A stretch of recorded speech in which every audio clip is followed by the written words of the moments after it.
Hello students, this is Dr. Balpreet Kaur, Associate Professor in DIPS IMT. Today I am going to discuss the classification of research design. So first of all, what is the meaning of research design? It is a framework for conducting the marketing projects. It details the procedure necessary for obtaining the information needed to structure or solve the marketing research problems कि अगर marketing related कोई problem आ रही है तो उसके लिए सबसे पहले जो marketeers है वो research करते हैं market में तो उसके लिए वो कौन कौन से research designs use करते हैं वो आज हम discuss करेंगे इस वीडियो में. And the research design is classified into two categories. First one is exploratory research design and second is conclusive research design. And conclusive research design is further classified into two categories. First one is descriptive research design and second is causal research design. So first we will discuss the exploratory research design. And exploratory research is conducted with the purpose of gaining a better insight into a problem. This type of research is often used as a precursor to the design of problem-solving research. And such a research is carried out when the problem is at preliminary stage. कि अभी problem starting stage पे है, अभी किसी ने भी इसका solution find out नहीं किया. It is referred as grounded theory approach as it is used to answer questions like what, why, and how. The exploratory research can be used for any of the following purposes. First one is to formulate a problem or define a problem more precisely and to identify the alternative course of action, and further this theory is used to develop the hypothesis and to gain insight for developing an approach to the problem. The research process that is adopted for collection of information is flexible and unstructured. The sample selected to generate maximum insight is small and non-representative. Basically हमने इसमें कोई specific population और हमने कोई question वगैरह use नहीं करना होता. इसमें हमने just एक problem को diagnose करना है. So that's why it is called as preliminary stage or grounded theory approach. The findings of the exploratory research should be regarded as tentative or as input to further research. कि जो भी हमने exploratory research से हमने कुछ नया explore किया, ठीक है, तो उसको हम आगे further test करेंगे in descriptive research design के through.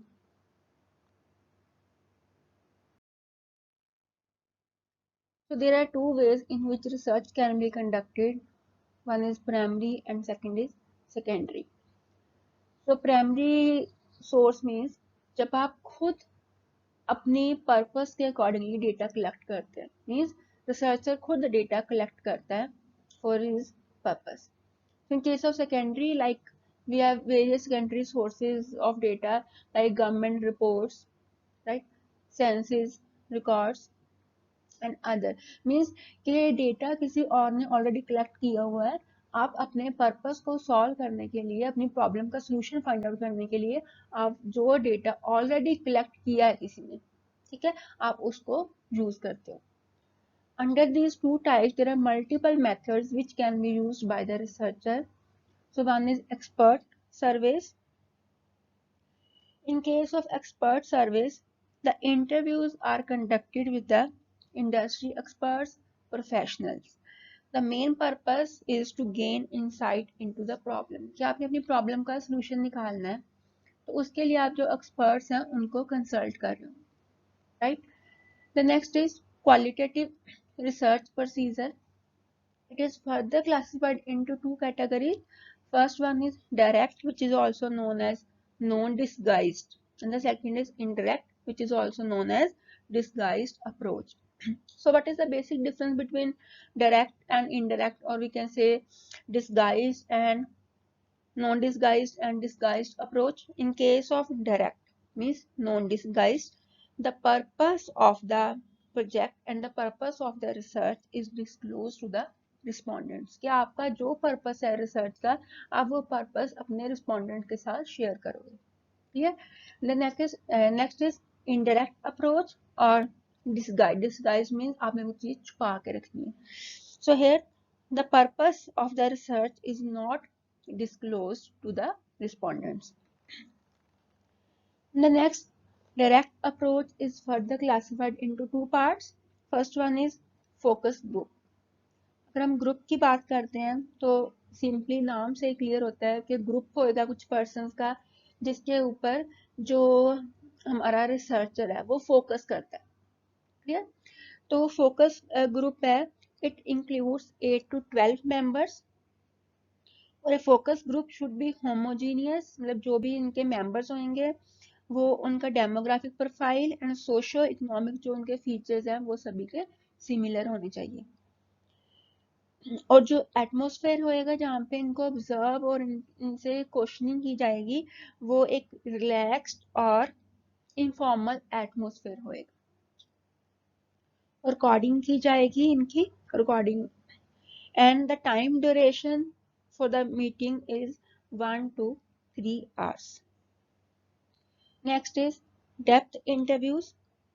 A depth interview is an unstructured, direct and personal interview. But there is difference between focus group. Focus group में क्या था कि हमने 8 to 12 members का ग्रुप लेना और उनके साथ हमने एक मीटिंग करनी है, क्लियर? लेकिन डेप्थ इंटरव्यू में क्या है कि हम 1 by 1 इंटरव्यू कंडक्ट करेंगे। इस केस में क्या आएगा, जो हमारे हाईली स्किल्ड इंटरव्यूअर हैं वो इंटरव्यू कंडक्ट करेंगे। सो time duration in depth interview is 30 minutes to 1 hour. And the depth interview is further classified into 3 categories. First one is laddering, hidden issue questioning and symbolic analysis. And the next is indirect approach and projective techniques. It is an unstructured and indirect form of questioning that encourages respondents to project their underlying motivations, beliefs, attitude and feeling regarding the issue of concern. इसमें आपने क्या करना है कि आपने project करना है, मतलब उनकी वो देखना है कि वो अगर आप उनसे कोई क्वेश्चन पूछ रहे हो तो आप उसका कैसे रिस्पॉन्स दे रहे हैं। क्लियर? तो उनके मोटिवेशंस हैं, बिलीव्स हैं, एटीट्यूड है। तो अब जैसे अगर आपने उनको एक पॉइंट दे दिया, ठीक है, एक इशू दे दिया, आप उनको पूछो कि आप इसके बारे में क्या विचार हैं आपके, तो फिर आपको अपने जो भी उनके बिलीव्स होंगे, जो भी उनका उसके लिए एटीट्यूड है, वो आपको अपनी फीलिंग्स है वो एक्सप्रेस करेंगे। तो इस केस में क्या है कि हर एक पर्सन की अलग अलग फीलिंग्स और अलग अलग एटीट्यूड होएगा एक इशू के रिगार्डिंग।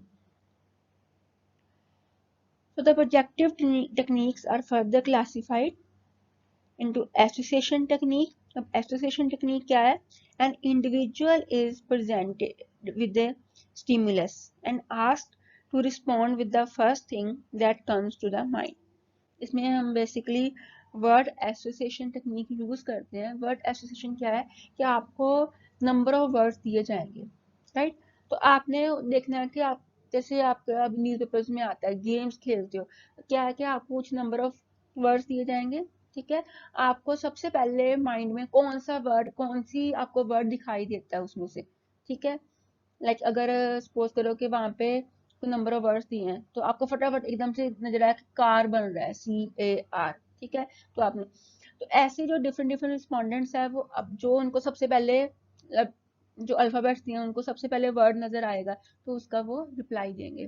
तो हर एक पर्सन का डिफरेंट डिफरेंट आंसर होएगा।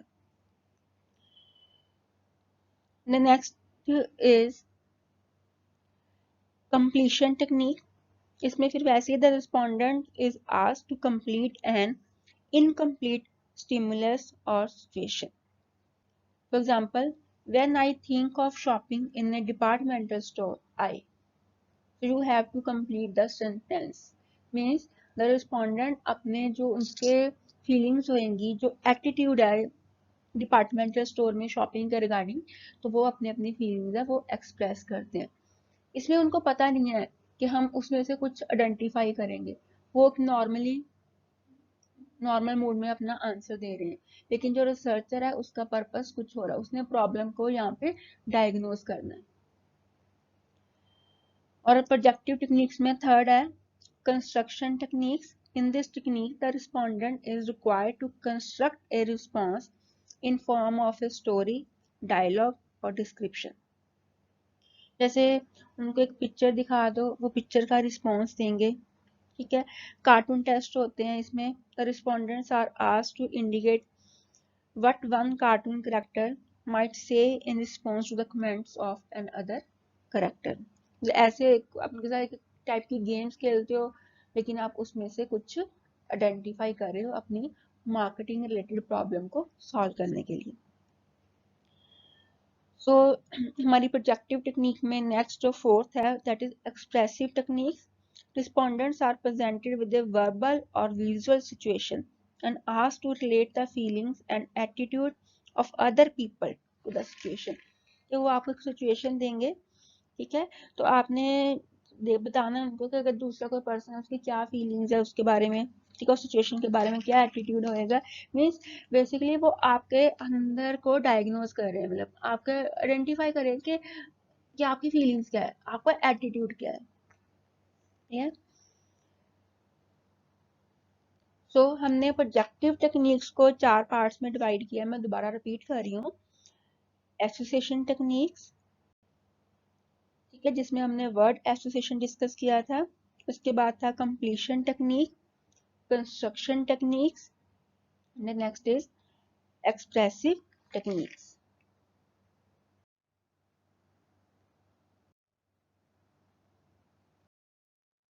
The next is secondary data. It refers to a data that is collected by someone, जैसे हमने पहले डिस्कस किया था। It is collected by someone other than the user. Common sources of secondary data for social science. Social science means जो हम discuss कर रहे हैं, which deals with the society or which deals with the human beings, include census, information collected by government departments, organizational records, and data that was originally collected for other research purpose. कि वो data किसी और research purpose के लिए use किया गया था, लेकिन हम उसको अपनी प्रॉब्लम का सोल्यूशन फाइंड आउट करने के लिए यूज करें। So the secondary data is classified into two categories. First one is internal and second is external. So internal data are those generated within the organization. ठीक है, कि वो data जो एक ऑर्गेनाइजेशन में जनरेट होएगा, and this information may be available in a ready to use format and requires further processing. अब इसमें क्या डिफरेंस है कि ready to use and requires further processing. कि अगर हम बात करते हैं ready to use, it means कि इंफॉर्मेशन इज कंप्लीटली रेडी, ठीक है, इंफॉर्मेशन कंप्लीट है, वो रेडी है, आप उसको एज इट इज यूज कर सकते हो।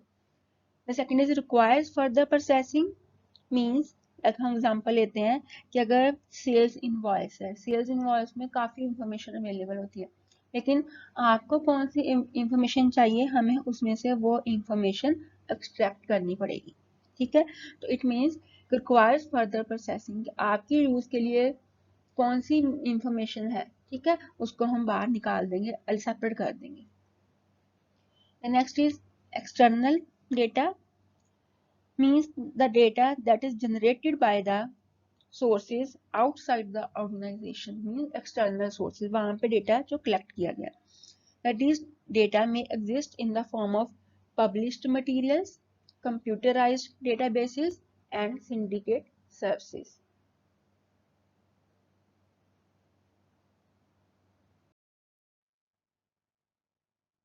अब हमने क्या करना है, जैसे हमने अभी लास्ट में डिस्कस किया था कि हमारे पास अलग अलग सोर्सेज हैं, राइट। तो हमने सोर्सेज में डिस्कस किया जैसे इंटरनल एंड एक्सटर्नल। तो हमने इसको आगे फर्दर क्लासिफाई करना है कि classification of published secondary sources, जो हमारे पास पब्लिश सेकेंडरी डेटा है उसकी आगे टाइप्स।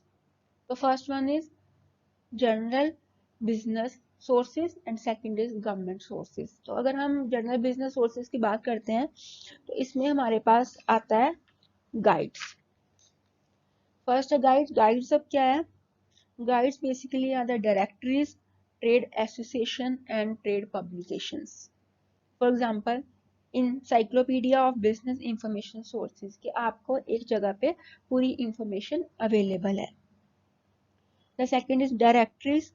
डायरेक्टरीज का पर्पस क्या है? Directories are useful for identifying the individuals और organisations that collect specific data. क्या आपने जैसे फोन की डायरेक्टरीज होती हैं तो आप उससे आइडेंटिफाई कर लेते हो, सेम वे आपने अगर किसी इंडिविजुअल और ऑर्गेनाइजेशन को आइडेंटिफाई करना है तो आप डायरेक्टरी के थ्रू आइडेंटिफाई कर सकते हो इजीली। Next is indexes. जैसे आपके बुक के आगे इंडेक्स बना होता है, ठीक है।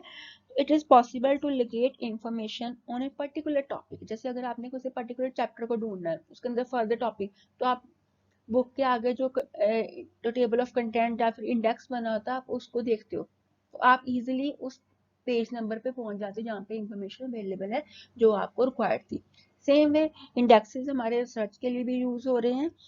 सो it is possible to locate information on a particular topic in several different publication by using an index. क्या आप इंडेक्स के थ्रू जो भी इंफॉर्मेशन अलग अलग पब्लिकेशन में अवेलेबल है आप उसको सर्च कर सकते हो। Next is statistical data. जो हमारे पास जो पब्लिश्ड डेटा अवेलेबल है like in form of graphs, और जो हमारे पास जो एनालाइज डेटा है उसको आप फर्दर अपनी जो सोल्यूशन प्रॉब्लम है उसका सोल्यूशन फाइंड आउट करने के लिए यूज कर सकते हो। Next is government sources. Census data. Census जैसे आपको पता ही है कि जनगणना होती है, गवर्नमेंट जैसे डोर टू डोर वो मतलब के जो इंफॉर्मेशन है वो लोगों से कलेक्ट करते हैं, तो ये भी जो इंफॉर्मेशन है आगे फर्दर सर्च पर्पस के लिए यूज हो सकती है। तो मार्केटिंग रिसर्च करनी है तो हमें कोई इंफॉर्मेशन चाहिए, लाइक हमें हमें देखना है कि हमने कोई सेगमेंटेशन करना है मार्केट का, हमें देखना है कि उस सेगमेंट में किस टाइप के लोग रह रहे हैं, तो उसके लिए हम इस डेटा को यूज कर सकते हैं। एंड अदर गवर्नमेंट पब्लिकेशंस, जैसे हमारी कोई अदर गवर्नमेंट पब्लिकेशंस है कुछ, राइट, जैसे कोई हम कह सकते हैं कि गवर्नमेंट ने कोई अपनी बुक्स पब्लिश की हैं या फिर कोई और डेटा अवेलेबल है गवर्नमेंट का, तो उसको भी आप फर्दर यूज कर सकते हो।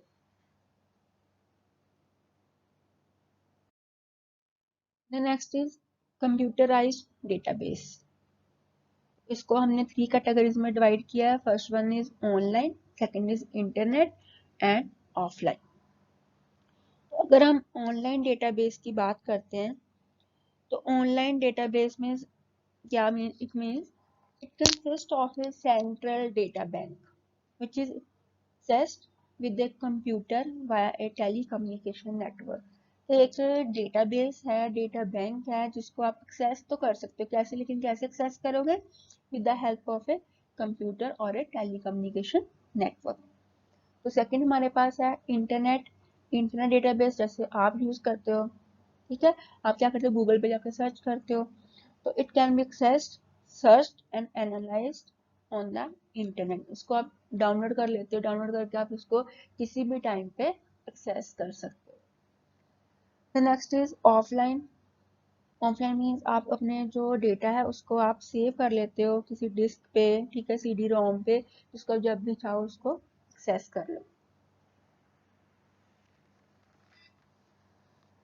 सो द नेक्स्ट इज, इसको अगर हमने क्लासिफाई करना है तो 5 कैटेगरीज में करते हैं।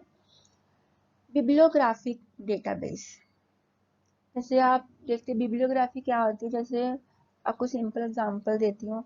तो सपोज करो कि जैसे मैंने अभी ये पिक्चर है, ठीक है, मैंने इस जो साइट है, जो लिंक मैंने नीचे दिया है, मैंने यहाँ से पिक्चर बोरो की है, clear.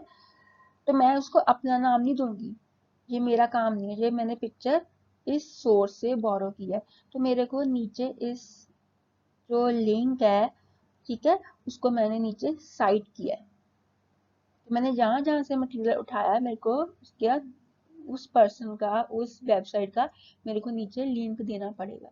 This is known as citation, ठीक है, इन सिंपल टर्म। लेकिन हम यहाँ पे मार्केटिंग रिसर्च के बारे में डिस्कस कर रहे हैं, कंप्यूटर डेटाबेस के बारे में डिस्कस कर रहे हैं, तो इसमें अब हमारा क्या आएगा, database composed of citations to articles, ठीक है, in journals, magazines, newspapers, marketing research studies, technical reports, government documents और etcetera. They often provide summaries or abstract of the material cited. तो कहाँ कहाँ पे मटेरियल यूज हुआ है, ठीक है, वो आपको एक उसकी एक समरी प्रोवाइड कर देंगे।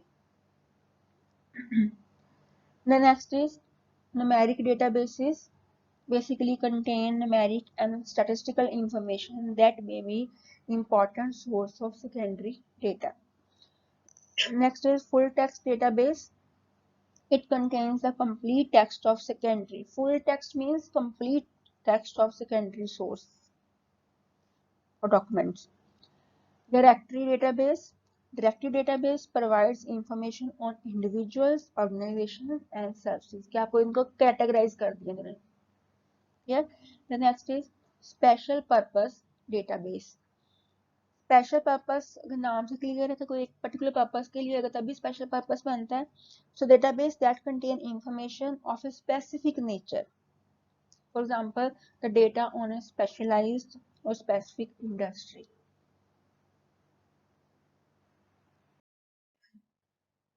Next is syndicate services.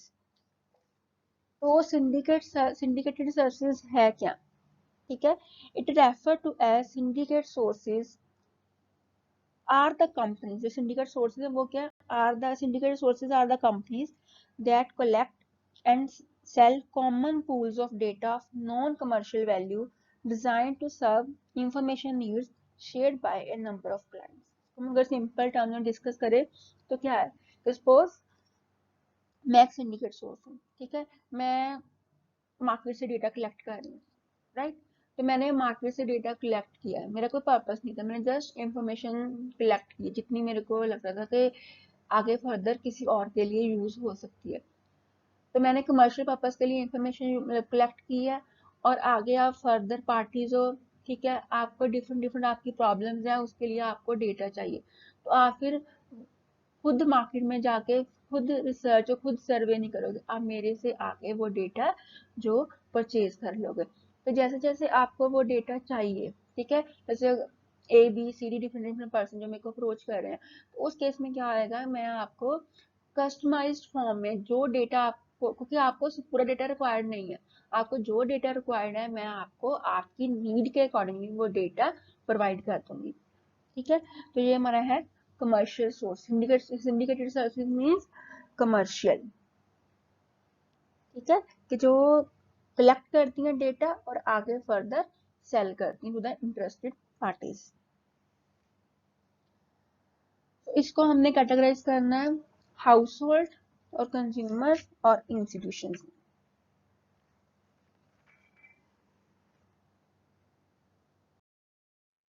So first is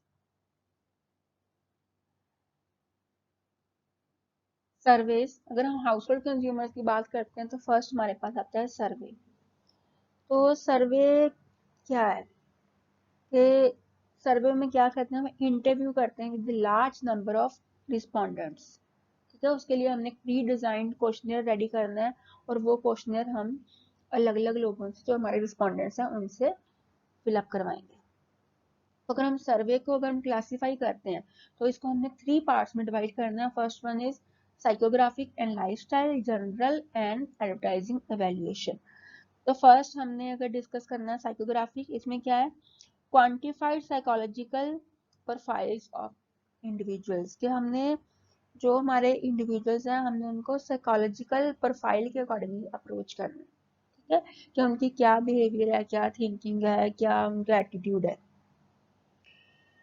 अगर हम lifestyle is a distinctive pattern of living, जैसे सभी का लाइफस्टाइल डिफरेंट होता है, it is the style of living, तो वो हमने असेस करना है, हमने देखना है कि कैसा स्टाइल है, ठीक है।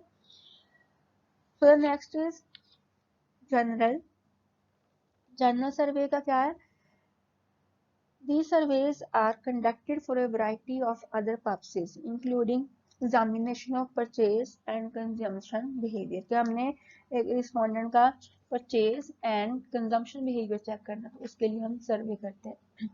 The next is advertising evaluation, कि हमने देखना है कि जो मार्केटियर, जो कंपनी जो टीवी पे एडवर्टाइजमेंट दे रही है, डिफरेंट डिफरेंट टाइप का मीडिया यूज कर रही है, प्रिंट मीडिया यूज कर रही है, ऑनलाइन एडवर्टाइजिंग हो रही है, ठीक है, जो कस्टमर्स है उनका क्या रिस्पॉन्स है, वो कैसे उसको एवेल्युएट करें एडवर्टाइजमेंट को, क्या कंपनी की एडवर्टाइजमेंट जो हो रही है वो इफेक्टिव है या नहीं है. इसलिए वो कंपनी जो है वो खुद एक सर्वे करते हैं, ठीक है, तो वो इतना पैसा एडवर्टाइजमेंट के लगा रहे हैं, क्या उसका कोई यूज है आगे, क्या जो लोग हैं उसको पॉजिटिव वे से ले रहे हैं या नहीं. The next is panels. अगर हम पैनल्स की बात करते हैं तो हमारे पास जो पैनल्स है वो टू टाइप्स में डिवाइड किया है, purchase panels and media. So the data gathering technique in which respondents record their purchases online or in a diary. कि जो हमारे कस्टमर है, रिस्पोंडेंट्स हैं, जो भी वो परचेज कर रहे हैं उसको रिकॉर्ड कर रहे हैं, किस फॉर्म में कर रहे हैं, या तो वो अपना रिकॉर्ड कर रहे हैं ऑनलाइन या फिर किसी डायरी में, ठीक. उसके बाद आगे हमारे media panels. It is a data gathering technique that is comprised of sample of respondents, ठीक है, whose television viewing behavior is automatically recorded by electronic devices. कि हम क्या कर रहे हैं कि कुछ हमारे पास रिस्पोंडेंट्स है, जब वो टेलीविजन देख रहे हैं, जब वो टीवी देख रहे हैं, वो एडवर्टाइजमेंट देख रहे हैं, तो उनका क्या बिहेवियर है, तो ऑटोमेटिकली हम उनके बिहेवियर को अपने जो अप्लायंसेज हैं, इलेक्ट्रॉनिक डिवाइसेज हैं, उनके थ्रू उनका जो बिहेवियर है हम वो उसको रिकॉर्ड कर रहे हैं, ठीक है. तो उसके बाद हमने जो उन्होंने परचेज इंफॉर्मेशन है उसके बारे में, उनका परचेज बिहेवियर है, कंजम्पशन बिहेवियर, उसको भी हम साथ में एनालाइज करेंगे. And the next is electronic scanner devices. अगर हम इलेक्ट्रॉनिक स्कैनर डिवाइसेस की बात करते हैं तो इट मीन्स कि कोई इलेक्ट्रॉनिक मीडियम के थ्रू हम स्कैन करें. तो जैसे हमने data obtained by passing merchandise over a laser scanner that reads the UPC code from the packages. जैसे आपको पता होगा कि जब आप शॉपिंग करने जाते हो, ठीक है, आप बिलिंग काउंटर पे गए हो, बिलिंग काउंटर वाले क्या करते हैं, जो बार कोड होता है उसको स्कैन करते हैं, ठीक है, और जो प्रोडक्ट की प्राइस है उनके पीसी पे शो हो जाती है. सेम वे हम स्कैनर को यूज करेंगे कंज्यूमर का बिहेवियर और उनका परचेजिंग पैटर्न एनालाइज करने के लिए. तो scanner data means the data obtained by passing, जितना भी मैंने जैसे मटेरियल आपने परचेज किया, जो भी आपने ग्रॉसरी परचेज की है, तो एक लेजर स्कैनर के नीचे से निकालेंगे तो वो जो क्या है, जो स्कैनर है वो सारे जो यूपीसी कोड है उनको रीड कर लेगा, जिसमें परचेज पैटर्न पता चलता है कंज्यूमर का परचेज पैटर्न कैसा है. Volume tracking data. Volume tracking data से हम क्या करते हैं, वॉल्यूम मीन्स कितनी क्वांटिटी, कि जो कंज्यूमर है कितनी क्वांटिटी परचेज कर रहा है, ठीक है, कौन सा ब्रांड परचेज करा है, क्या साइज परचेज किया, मतलब जैसे अलग अलग साइज, तो प्राइस एंड फ्लेवर, तो उसका हमें टेस्ट जो उनका प्रेफरेंस है वो स्टाइल पता चल जाता है उसके वॉल्यूम ट्रैकिंग डेटा से. प्लस स्कैनर पैनल्स हैं. स्कैनर पैनल्स में क्या होता है, the panel members are identified by an ID card. जैसे जैसे जो हाउस होल्ड मेंबर्स है, जैसे आप शॉपिंग कार्ड आपको इशू हो जाता है, जैसे मॉल्स में आपको शॉपिंग कार्ड इशू करते हैं, जैसे हम इजी डे की एग्जाम्पल लेते हैं, इजी डे में इनके मेंबर्स जो हैं, जैसे हम शॉपिंग करने जाते हैं तो हमें वो एक कार्ड इशू कर देते हैं, अब हम उनके मेंबर बनते हैं, उनको लगता है. उस केस में क्या होता है कि जो जो हाउस होल्ड मेंबर है उनको एक आईडी नंबर दे देते हैं, तो आईडी जो नंबर है उसको रीड करते हैं वो इलेक्ट्रॉनिक स्कैनर के थ्रू, ठीक है. तो जैसे जब आपने बिलिंग करवानी, बिलिंग काउंटर पे जाते हो तो आप उनको बोलते हो कि हमारे पास मेंबरशिप कार्ड है, तो वो कहते हैं कि अपना मेंबरशिप कार्ड दो, हम इसको स्कैन कर लेते हैं, तो उनके पास पूरी वालों की रिकॉर्ड मेंटेन हो जाता है कि कौन सा कस्टमर कैसी परचेसिंग कर रहा है. उसके बाद जब वो चेकआउट होता है उनका, तो उनका जो चेकआउट करने के टाइम उनको स्कैन किया जाता है उनके आईडी कार्ड को कि वो कब आया, ठीक है, कब उसने शॉपिंग की, कितने टाइम के लिए शॉपिंग, कब उसकी इन और आउट टाइम को रिकॉर्ड करता है, ठीक है, और कितने नंबर ऑफ टाइम वो शॉपिंग करने आया है, कितने डेज के बाद वो आता है, वो सारा उसको इससे एनालाइज करते हैं।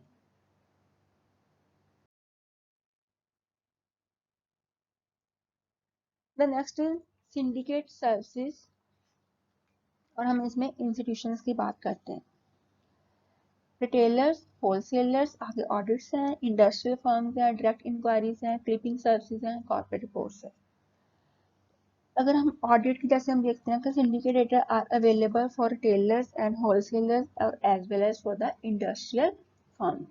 जो डेटा है वो रिटेल फर्म्स के लिए अवेलेबल है, होलसेलर्स के लिए भी अवेलेबल है, और इंडस्ट्रियल फर्म्स के लिए भी। तो अगर हम ऑडिट की बात करते हैं तो ऑडिट क्या है? Data collection process derived from physical records और बाय परफॉर्मिंग इन्वेंट्री एनालिसिस। तो ऑडिट में क्या है कि इन्होंने स्टॉक वेरिफिकेशन करनी होती है, मतलब फॉर्मल एग्जामिनेशन करनी है कि प्रोडक्ट मूवमेंट की रिकॉर्ड, ठीक है।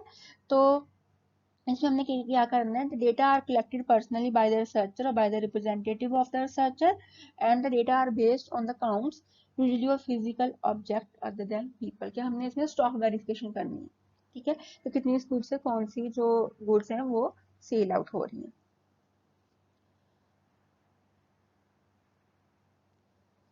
The next is industry firms. Industry services provide syndicate data about industrial firms, business houses, and for the other institutions.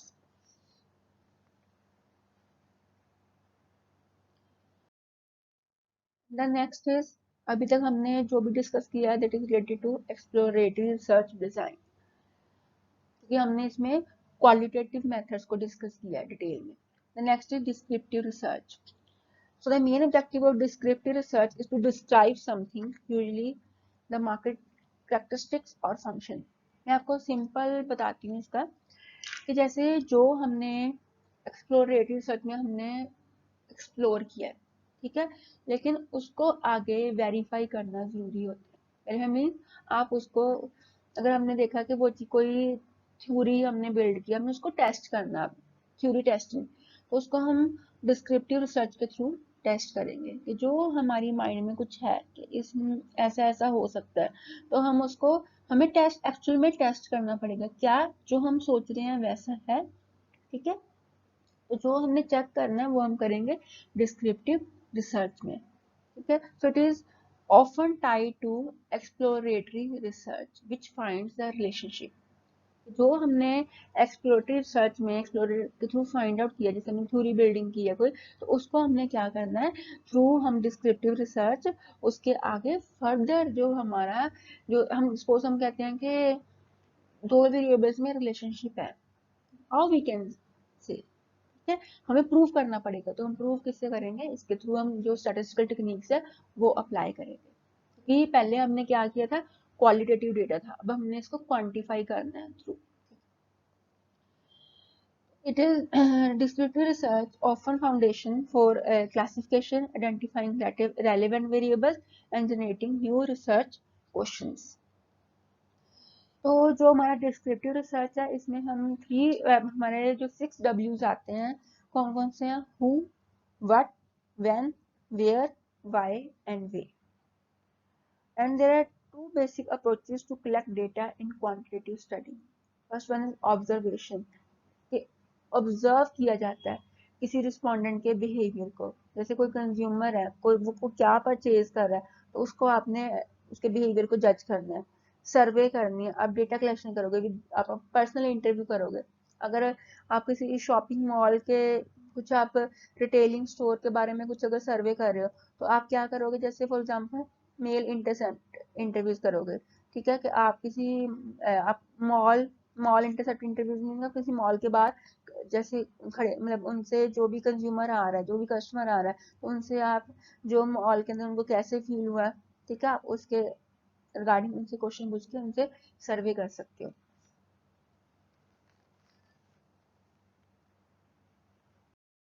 तो नेक्स्ट हमने डिस्क्रिप्टिव रिसर्च डिजाइन को फर्दर 2 पार्ट्स में क्लासिफाई किया है। First one is cross-sectional designs and second is longitudinal design. So cross-sectional design involves the collection of information from any given sample of population elements only once. कि आपका जो population जितना भी आपने sample size लिया आप उनसे एक बार में डेटा कलेक्ट कर लोगे, लेकिन in case of longitudinal design इसमें आप जो आपका गिवन सैंपल साइज होएगा आप उससे रिपीटेडली आप उनसे क्वेश्चन पूछोगे। कैसे? जैसे आपने एक टाइम पर अगर स्टडी कर ली तो आप कुछ टाइम के बाद दोबारा उनसे डेटा कलेक्ट करोगे। तो आपका लॉन्गिट्यूडनल डिजाइन में मेन मोटिव क्या होता है कि जो आपका कंज्यूमर है उसकी जो नेचर है, जो हमारा जैसे हम कहते हैं सोशल साइंस में मेन प्रॉब्लम यही है कि human beings nature is not similar at all the time. जो एक पर्सन है उसकी नेचर कभी भी सिमिलर नहीं रहती, तो अलग अलग सिचुएशन में वो डिफरेंटली बिहेव करता है। ठीक है, with the passage of time उसकी नेचर, उसका लाइकिंग, उसकी डिसलाइकिंग चेंज होती है।